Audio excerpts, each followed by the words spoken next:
Bienvenidos, doctores, a estas nuevas videoseries que la Federación Mexicana de Ginecobstetricia, como todos ustedes bien saben, siempre tratando de innovar para tratar de llegar a todos ustedes y que todos los miembros de nuestra República Mexicana federados tengan acceso al conocimiento que tratamos de hacer que sea más simple y más concreto para que todos podamos acceder a él. En esta ocasión, como sesión inaugural, vamos a hablar de la vacuna del COVID-19, que es un tema muy actual y que necesitamos información para poder acceder a esta vacuna con tranquilidad y con conocimiento. Nos hace el honor la doctora Brenda Gómez, que es infectóloga, de iniciar con esta sesión. Hola Brenda, bienvenida y muchas gracias por aceptar la invitación. Esperamos que esta intervención sea muy clara para que nosotros podamos tener más idea con respecto a las vacunas del COVID. Muchísimas gracias, yo muy agradecida y encantada de estar aquí con ustedes. Bueno, pues vamos a empezar preguntándote qué diferencias hay en las vacunas que se están investigando y las que ya se están empezando a aplicar. Hasta este momento creo que las que valen la pena tener muy bien en el radar y que vale la pena tener en cuenta son tres, que les voy a tratar de explicar como muy brevemente. La primera es de RNA. Hay dos marcas o dos empresas muy grandes que le están desarrollando. Una es Moderna en Estados Unidos y la otra es de Pfizer y en asociación con BioNTech, que lo que hace específicamente es que se queda un pequeño fragmento de material genético, se aplica al organismo que no tiene nada que ver con el genoma completo del virus, entonces no es como que implique un riesgo de contagio de la enfermedad y entonces al tener contacto con este material genético, el organismo empieza a desarrollar una copia de la proteína específica que se llama proteína S o spike protein, que es especialmente dirigida para el COVID-19, y una vez que se empieza a replicar, el cuerpo empieza a generar defensas. La otra, que es muy importante conocer, es la que se basa en fragmentos de proteínas. Esa se parece un poco, pero no es con material genético, sino que las proteínas, específicamente el material pequeñito de algunas proteínas que van dirigidos contra esta proteína S, también se replica, se hacen copias y una vez que hay copias se desarrollan nuevas defensas. Y por último están las que se llaman de vectores virales, en donde se usa otro virus, que en este caso los que más se están usando son adenovirus, y a ese adenovirus se le pone un poquito de material genético del COVID, que no es completo, tampoco hay un riesgo, y al momento en que entra en contacto con las células del organismo y el organismo destruye al primer virus, se queda este pequeño material genético y se desarrollan defensas específicas para podernos enfrentar a esta nueva infección y no desarrollar formas graves de la enfermedad.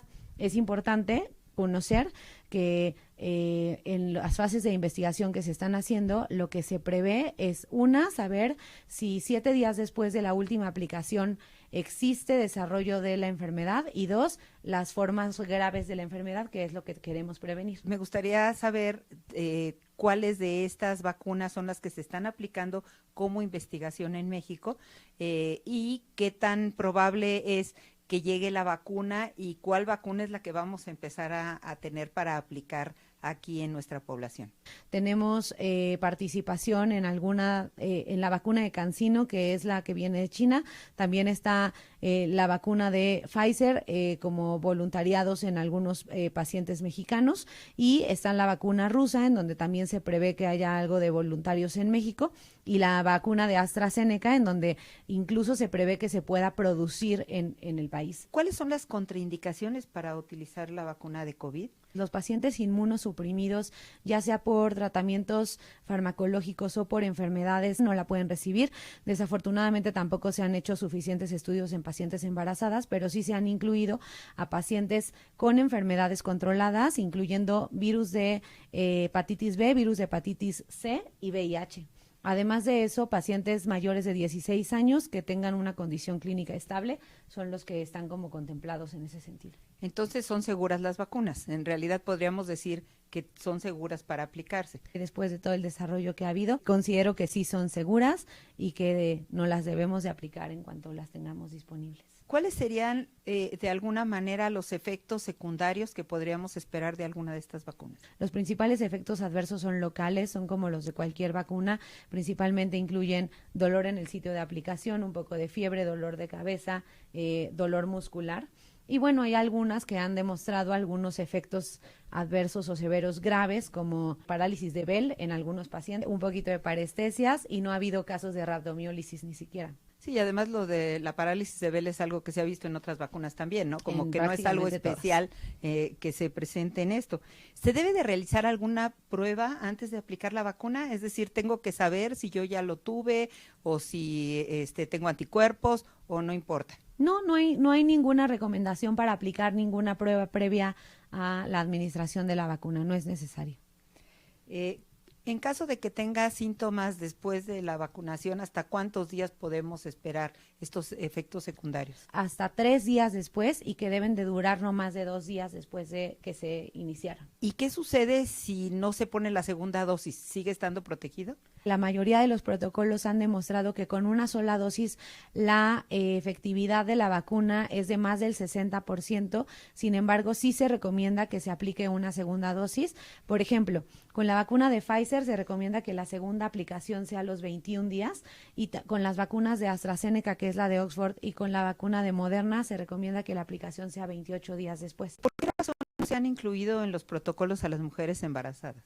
Efectivamente, no hay una contraindicación objetiva o teórica sustentada para que no se incluyan a las mujeres embarazadas. Tenemos nada más conocimiento de algunas vacunas que dentro del seguimiento han registrado a mujeres que se han embarazado y que afortunadamente no han presentado ningún efecto adverso hasta este momento. Además, considerando que todas estas vacunas no son derivadas de virus vivos atenuados y por lo tanto no tendrían ninguna contraindicación para poderse aplicar. O sea que la vacuna de RNA sería la más segura desde el punto de vista de aplicación. Ojalá que nos llegue. ¿Y qué pasa si el paciente que se le va a aplicar en ese momento la vacuna tiene COVID, ya lo está incubando? Lo que tenemos que hacer es que si tienes síntomas clínicos correspondientes con COVID, se tiene que esperar a que se resuelvan esos síntomas y a que pase su periodo de viabilidad, es decir, de transmisión de la enfermedad. Y después de que se resuelve esa parte y los síntomas, digamos, que se controlan, no hay un periodo de espera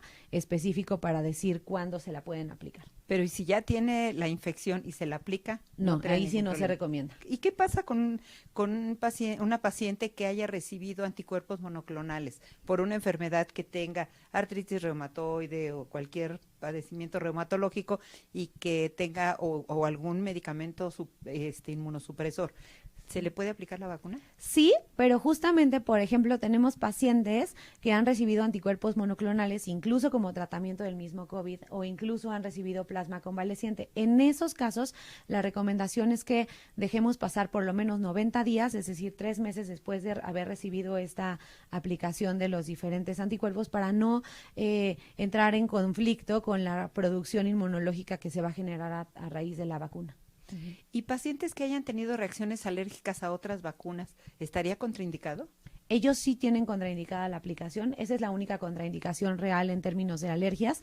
No está contraindicada en ningún antecedente de alergias a alimentos, por ejemplo, con otras vacunas, como sabemos que los alérgicos a la proteína del huevo y todos estos no lo pueden recibir, aquí no, pero si tienen una reacción alérgica documentada a otra vacuna, será mejor que no la reciban todavía. Después de aplicarse la vacuna, ¿la prueba de anticuerpos va a salir positiva o no necesariamente? Eso es muy interesante. Lo que estamos tratando, están tratando de desarrollar en el mundo es una prueba de anticuerpos que sea específica para la proteína S. En ese caso, nos va a permitir diferenciar muy bien si un paciente ha estado vacunado y por lo tanto tiene anticuerpos de vacunación o si ha estado infectado y tiene anticuerpos propios de la enfermedad, como pasa en el caso de otras enfermedades como la hepatitis B, por ejemplo. Y en todo caso, una paciente que ya tuvo la enfermedad, pero no tuvo anticuerpos, sí está indicado. O sea, no importa que lo haya tenido o no lo haya tenido, o aunque tenga anticuerpos por la enfermedad, ¿se sugiere que se aplique la vacuna? Todos los pacientes que no están activamente infectados por COVID, independientemente de que hayan tenido o no hayan tenido el antecedente conocido o no de haber estado enfermos por COVID, tienen indicación de ponérsela.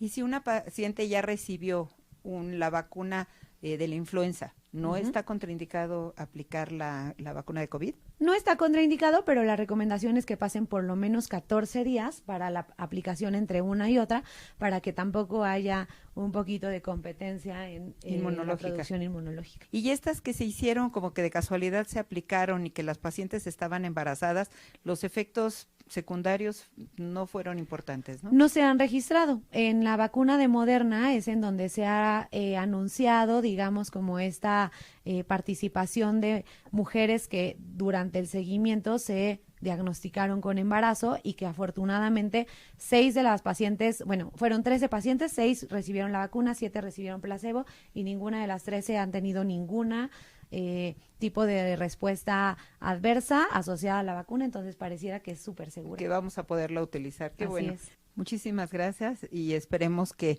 pues haya muchos más conocimientos en corto plazo para poder seguir avanzando y acabar con esta epidemia. Muchísimas Pandemia. gracias a ustedes.